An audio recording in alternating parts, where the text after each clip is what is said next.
Last night, I dreamt I went to Manderley again. It seemed to me I stood by the iron gate leading to the drive, and for a while I could not enter, for the way was barred to me. Then, like all dreamers, I was possessed of a sudden with supernatural powers and passed like a spirit through the barrier before me. The drive wound away in front of me, twisting and turning as it had always done. But as I advanced, I was aware that a change had come upon it. Nature had come into her own again, and little by little had encroached upon the drive with long, tenacious fingers. On and on wound the poor thread that had once been our drive.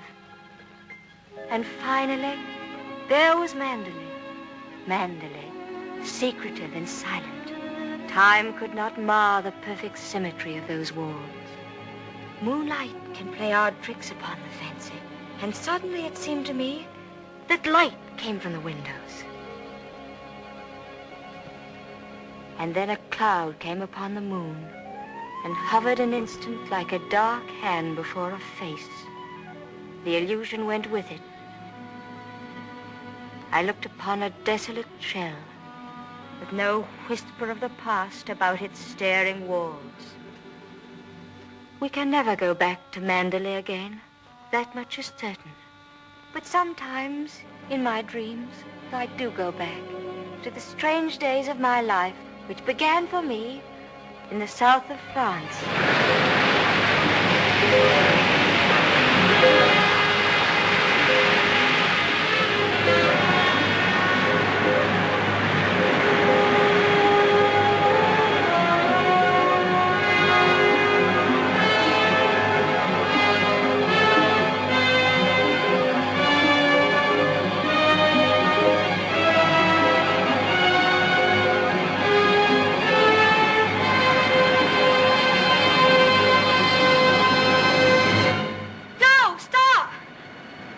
What the devil are you shouting about? Who are you? What are you staring at? I'm sorry, I didn't mean to stare, but I only thought... Oh, you did it. Well, what are you doing here?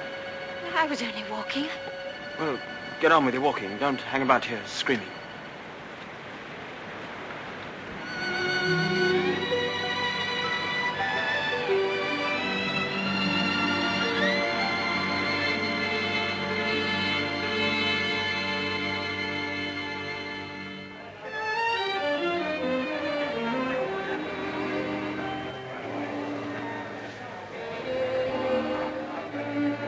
I'll never come to Monte Carlo out of season again.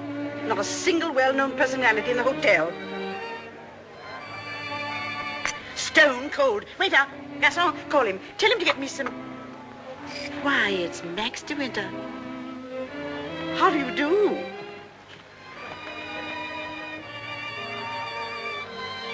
How do you do? I'm Edith Van Hopper. It's so nice to run into you here, just when I was beginning to despair of finding any old friends here in Monte. But do sit down and have some coffee.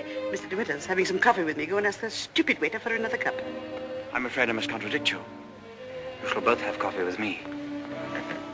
Gaston, give me some coffee, please. Cigarette? No, thank you. You know, I recognized you just as soon as you came in, though I haven't seen you since that night at the casino at Palm Beach. Perhaps you don't remember an old woman like me. Are you playing the tables much here at Monte? No, I'm afraid that sort of thing ceased to amuse me years ago. I can well understand that. As for me, if I had a home like Manderley, I should certainly never come to Monte. I hear it's one of the biggest places in that part of the country, and you just can't beat it for beauty. What do you think of Monte Carlo? Or don't you think of it at all? Oh, well, I think it's rather artificial. She's spoiled, Mr. de Winter. That's her trouble. Most girls will give their eyes for a chance to see Monte. Wouldn't that rather defeat the purpose? Now that we've found each other again, I hope I shall see something of you. You must come and have a drink in my suite. I hope they've given you a good room.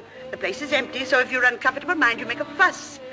Your valet is unpacked for you, I suppose. I'm afraid I don't possess one. Perhaps you would like to do it for me. Well, I hardly think... Perhaps you could make yourself useful to Mr. de Winter if he wants anything done. You're a capable child in many ways. That's a charming suggestion, but I'm afraid I cling to the old motto. He travels fastest who travels alone. Perhaps you've not heard of it. Good night. What do you make of that? Do you suppose that sudden departure was intended to be funny? Come, don't sit there gawking. Let's go upstairs. Have you got the key? Yes, Mrs. Van Hopper. I remember when I was younger, there was a well-known writer who used to dart down the back way whenever he saw me coming. I suppose he was in love with me and wasn't quite sure of himself. Well, c'est la vie. By the way, my dear, don't think that I mean to be unkind, but you were just a teeny-weeny bit forward with Mr. De Winter. Your effort to enter the conversation quite embarrassed me, and I'm sure it did him. Men loathe that sort of thing. Oh, come, don't sulk. After all, I am responsible for your behavior here. Perhaps he didn't notice it. Poor thing.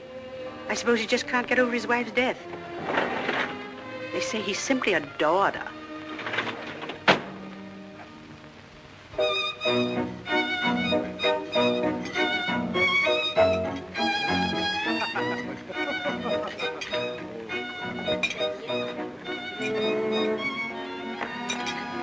Louis, prenez la commande. Oh, how awkward of me. Oh, what a stupid thing to do. Oh, I'm so sorry. Please don't bother. It doesn't really matter. Oh, leave that, leave that. Go and lay another place at my table. Mademoiselle will have lunch with me. Oh, but I couldn't possibly. Why not?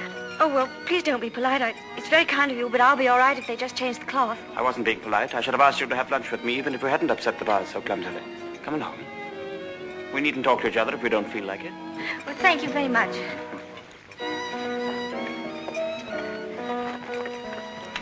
Oh, I'll just have some scrambled eggs. Oui, mademoiselle.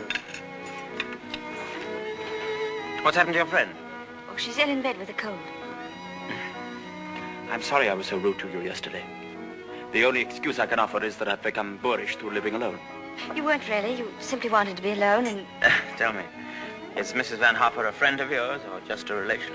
No, she's my employer. I'm what is known as a paid companion. I didn't know companionship could be bought. I looked up the word companion in the dictionary once. It said, a friend of the bosom. I don't envy you the privilege. Well, she's very kind, really, and I have to earn my living. Haven't you any family?